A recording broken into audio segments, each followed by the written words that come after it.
The Naga always stand guard.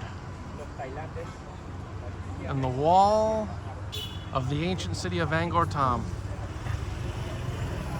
protected by rows of fierce divine guardians. And that is the south gate, the south entrance to the ancient city of Angkor Thom.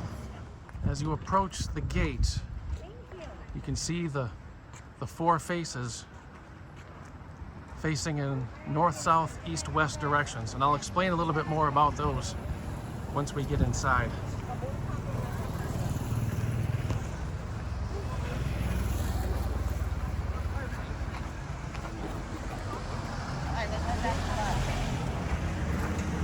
This waterway, I don't know how many miles of waterway there is between here and Angkor Wat, but it was all dug by hand in ancient times. It's absolutely incredible. And satellite imaging of the area shows that there were underground aquifers built by hand to supply water to different parts of the city. It's absolutely incredible. It was so long ago that people had the ingenuity and know-how and manpower to do something like that.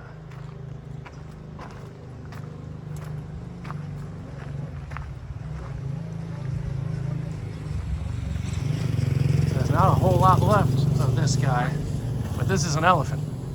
You can see his trunk.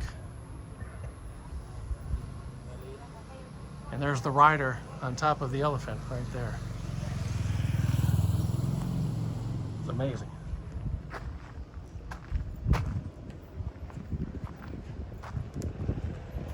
One thing I'm always interested in is to look at the old walls and to think that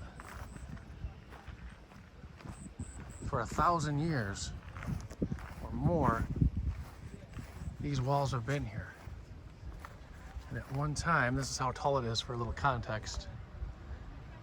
And at one time, this protected the city. It was a butterfly. This protected the city from invasion. It's amazing. If I had a little more time, I would walk down the wall a little bit ways, but I can hear behind me that everybody wants to get inside. The view inside the gate.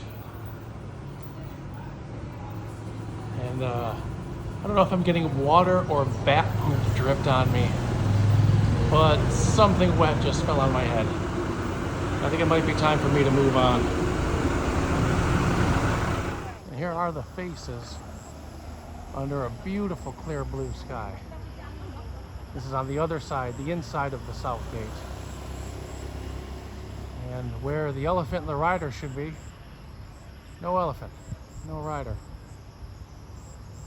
But there are still some fairly well-preserved carvings up above where the rider's head would be. I'll get in a little closer if I can.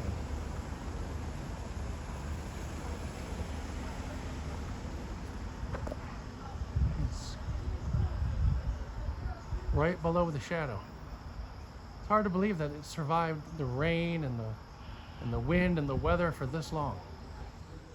Our first stop in the Angkor Thom complex, I can't pronounce it right, but I'm going to try. Sor Praat Temple. There are 12 of these, all built in a row to honor the daughter of one of the kings. The daughters of one of the kings. He had 12 daughters, and he built a monument to each of them. So in English, we would just call it the Temple of the 12 Daughters.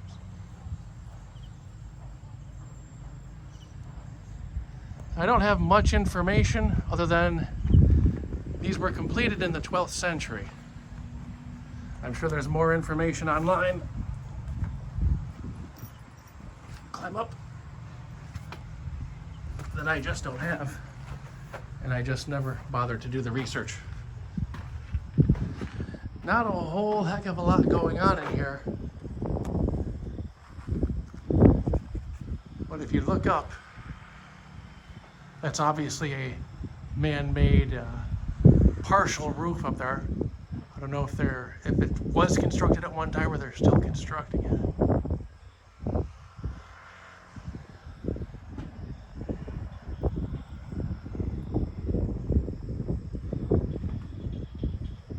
Let's take a peek and see what's going on outside the window. You can look straight into, on the other side of that tree, if I can get a good angle at it, you can look through the door of each of the temples and see straight through the doors of the other temples ahead of it. There's Nigel filming with his iPad in the neighboring temple. You hear that? That's the sound of no tourists. This building directly ahead, I'm not quite sure what it is.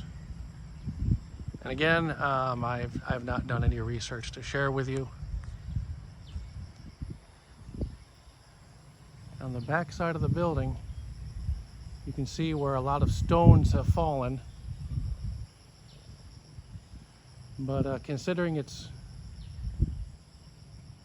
1,000 years old, I'd say it's held up pretty well. And if we look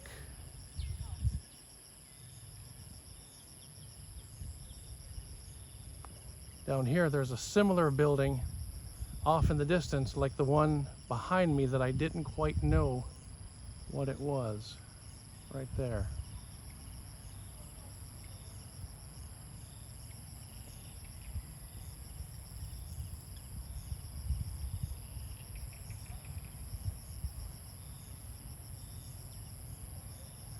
So as not to use up my whole battery here, I'm going to say goodbye to the Temple of the 12 Daughters. Right across the way from the 12 Daughters, the Elephant Terrace. This one's kind of fun because there's a lot of imagery and a lot of different things to see. The elephant trunks and the faces and the eyes. And over here, if you can make it out, there's another elephant carved right into the stone on the side of the wall. And these guardians, the mighty guardians holding up the terrace. And this terrace held up by the elephants. And this is the center of the elephant terrace. Let's walk through the middle, see what there is to see. Yep, not easy to keep your footing. The rocks are very, very uneven. And the stairs are even more uncertain.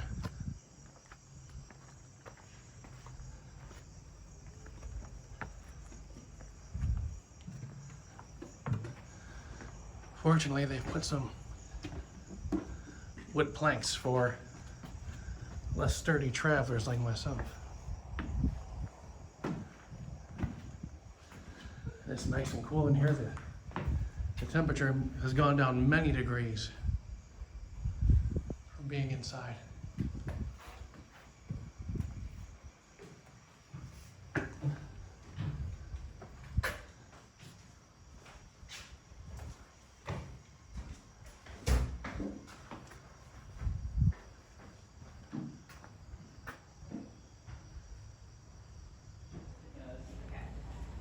As I promised, an explanation of the faces.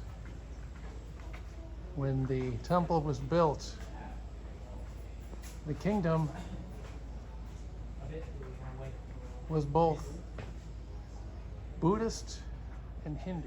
The faces represent both the Buddha and Vishnu, as well as the king at the time, Jayavarman VII, who believed himself to be a divine presence on earth. He called himself the Bodhisattva King. Slightly arrogant, I would say. In Hindu, in the Hindu religion, Trinity, Because the lotus flower, like God of Vishnu, peace. Brahma, Like nowadays, Shiva, the ministry of creator. peace. And as always, the Apsaras are here to say hello.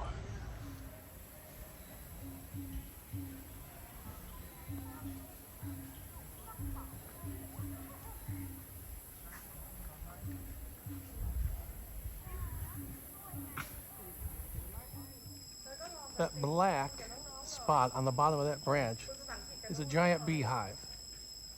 We're not here for giant beehives. We're here for the Thom Temple. Let me zoom out a little bit. Oh, totally. This temple was made world famous by the movie Tomb Raider. And Angelina Jolie has farms and wildlife sanctuaries all over the area. Now, a lot of people say a lot of different things about her.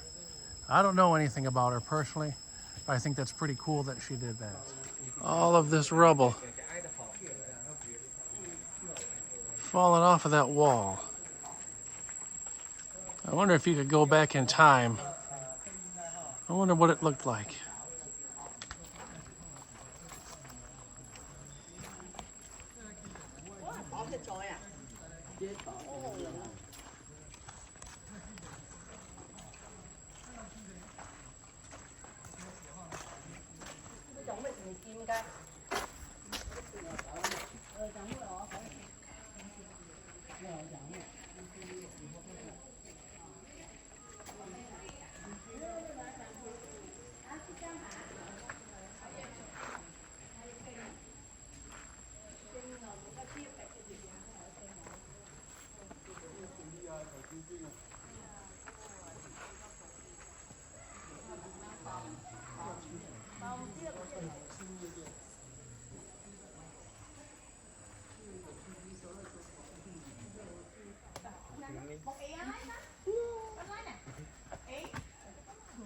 The way this vine snakes right along the temple. That's awesome. That's a testament to the power of nature.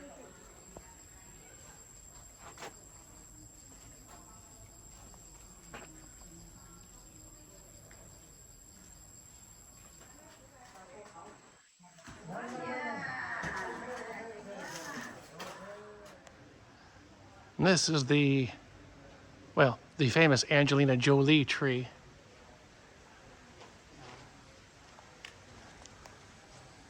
And up on that branch, another beehive. Creepy.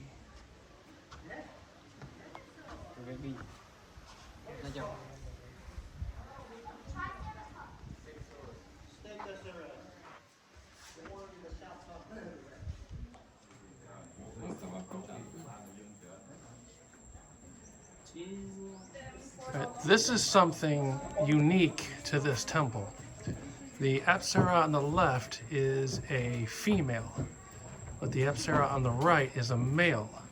Normally the Apsara, the dancing celestial beings, I've never seen them not be represented as a female before. Yeah, those stairs.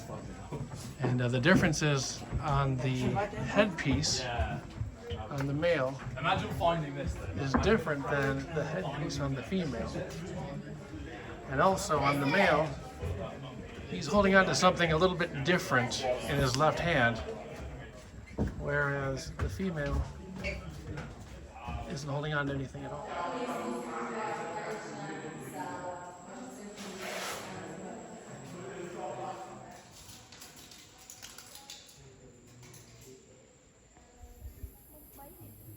What do you think, bro? I think it's actually pretty cool that how the carvings and all sorts of this stuff was like built 1,000 years ago, I think. It's pretty impressive. Final thoughts? Nice. Thumbs up. Nice.